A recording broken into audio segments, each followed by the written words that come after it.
இங்க சார்கேன்னு ஒரு பையன் அவங்க அப்பா கூட காட்டுக்கு ஹண்டிங்காக வந்திருக்கான். அப்போ அவன் முன்னாடி ஒரு சிங்கம் வந்துருதா, உடனே அதை சுடுறதுக்காக கண்ணையும் எடுத்துறான். ஆனா அதோட கண்ணை பார்த்தா இவனை தாக்க வரலன்னு புரிஞ்சுக்கிறான். உடனே கண்ணை கீழே இறக்கிட்டு நார்மல் ஆயிடுறான். ஆனா பின்னாடி வந்து அவங்க அப்பா அந்த சிங்கத்தை சுட உடனே இந்த சிங்கம் இவனை போட்டு கடிக்க ஆரம்பிச்சிருது. அவங்க அப்பாவும் விடாம சுட்டுட்டே இருக்காரு. அப்ப அந்த சிங்கத்தோட ரத்தம் இந்த பையனோட உடம்புல கலந்துருது. ஆனா இவனை தூக்கிட்டு போன அந்த சிங்கம் இவனை சாப்பிடாம ஒரு இடத்துல போட்டுட்டு போயிடுது.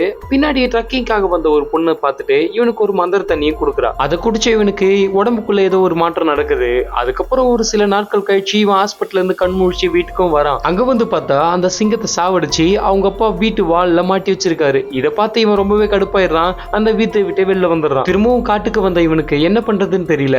அப்போ காட்டுக்குள்ள நிறைய எருது கூட்டம் இவனை நோக்கி வந்துட்டு இருக்கா. பயந்து போனவன் அங்கேயே கீழே உட்காந்துடுறான். ஆனா அந்த கூட்டத்தோட தலைவன் இருக்குல்ல, அது எந்த எருதும் மோதாம அவன் முன்னாடி அப்படியே பார்த்த மாதிரி நின்றுட்டு இருக்கு. அதுக்கப்புறமா தான் இவனுக்கு புரியுது இந்த காட்டு விலங்குகள்லாம் இவனை ராஜாவா நினைக்குதுன்னு. அதுல இருந்து இந்த காட்டுக்குள்ள யார் வேட்டையாட வந்தாலும் அந்த விலங்குகளை காப்பாத்துறதுக்காக வேட்டையாட வரவங்களை இவன் சாவடிச்சிருவான். இப்படியே பல வருஷமும் போகுது. ஒரு நாள் இவங்க அப்பா திருப்பி இந்த காட்டுக்கு ஹண்டிங்காக வராரு. ஆனா அவங்க அப்பான்றதுனால அவரை சாவடிக்காம விட்டுறான். பதிலுக்கு அவங்க துப்பாக்கில இருக்கிற குண்டெல்லாம் எடுத்துட்டு போயிடறான். அந்த நேரம் அங்க ஒரு கரடி வருது. இவரு எந்த ஆயுதமும் இல்லாம கையங்கலமா மாட்டுறாரு.